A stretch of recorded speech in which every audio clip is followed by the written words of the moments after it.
ICDയിലെത്തുന്ന ഒരു ബിരുദധാരി, ആ ബിരുദധാരി ഏത് മേഖലയിൽ നിന്ന് വന്നു നോക്കാം. ഒരു പക്ഷേ ഇംഗ്ലീഷ് ലിറ്ററേച്ചർ ആയിരിക്കാം, എക്കണോമിക്സ് ആയിരിക്കാം. സ്വാഭാവികമായിട്ടും ഇവർക്ക് കണക്കിലും മറ്റും അത്ര കണ്ട അവഗാഹം ഉണ്ടാവില്ല. അപ്പോൾ അവർക്കുള്ളൊരു ആകുലത, നമ്മൾക്ക് ഈ പരീക്ഷ കടന്നുകൂടാൻ കഴിയുമോ, കണക്കിനൊക്കെ വേണ്ട പാഠവും നമുക്ക് ഇവിടുന്ന് ആർജിക്കാൻ കഴിയുമോ, ഈ സന്ദേഹം ഒരുപക്ഷെ അവരെ ഈ ഉദ്യമത്തിൽ നിന്ന് പിന്തിരിപ്പിക്കാൻ പോലും പ്രാപ്തമാണ്. അപ്പോൾ ഈ ഒരു സംശയത്തെ സാർ എങ്ങനെ ദൂരീകരിക്കും? ഇത് സാർ പറഞ്ഞതുപോലെ ഇതൊരു മത്സര പരീക്ഷയാണ്.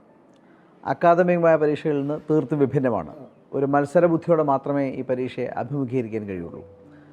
വേഗതയും കൃത്യതയുമാണ് ഈ പരീക്ഷയുടെ എന്താണോ ടെസ്റ്റ് ചെയ്യുന്നത്, അത് വേഗതയും കൃത്യതയുമാണ്.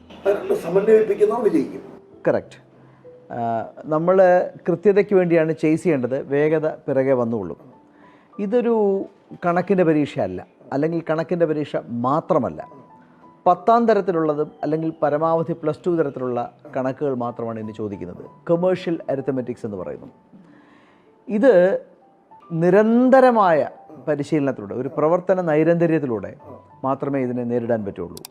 അപ്പോൾ നമ്മൾ കൊടുക്കുന്ന അത്രയും ക്വസ്റ്റ്യൻസ് ഒരു പക്ഷേ മറ്റാർക്കും കൊടുക്കാൻ കഴിയില്ല. പരീക്ഷയുടെ നാൾ വഴികൾ നമുക്ക് നന്നായി അറിയാം. അതുകൊണ്ട് ഏറ്റവും അപ്രോക്സിമേഷനുള്ള, ഈ പരീക്ഷയെടുത്ത് ഏറ്റവും വരുന്ന മാറ്റങ്ങൾ ഉൾക്കൊണ്ടുകൊണ്ടുള്ള ചോദ്യങ്ങൾ നിരന്തരമായി നമ്മൾ കൊടുക്കുകയും അവരെ ട്രെയിൻ ചെയ്യുകയും ചെയ്യും. ഫണ്ടമെൻ്റൽസ് നമ്മൾ പഠിപ്പിക്കണം.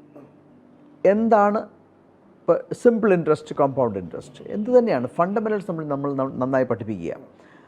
പിന്നീട് ധാരാളം ക്വസ്റ്റ്യൻസ് കൊടുക്കുക, ഇതിൻ്റെ പുതിയ ചലഞ്ചസ് അവരെ മനസ്സിലാക്കിക്കുക. അങ്ങനെ വരുമ്പോൾ എനിക്ക് കണക്ക്, റീസണിങ് എന്നൊരു സംഭവം എൻ്റെ കുട്ടികൾക്ക് ഒരു വലിയ പ്രശ്നമായിട്ട് എനിക്ക് തോന്നിയിട്ടേ ഇല്ല. ആദ്യത്തെ 2 മാസം കൊണ്ട് തന്നെ അവർ നല്ല ലെവലിലെത്തുന്നതായിട്ടാണ് ഞാൻ കാണുന്നത്. അത് ഹ്യൂമാനിറ്റീസ് കഴിഞ്ഞവരാവട്ടെ, എഞ്ചിനീയറിംഗ് കഴിഞ്ഞവരാവട്ടെ, വലിയ വ്യത്യാസം ഞാൻ കണ്ടിട്ടേ ഇല്ല.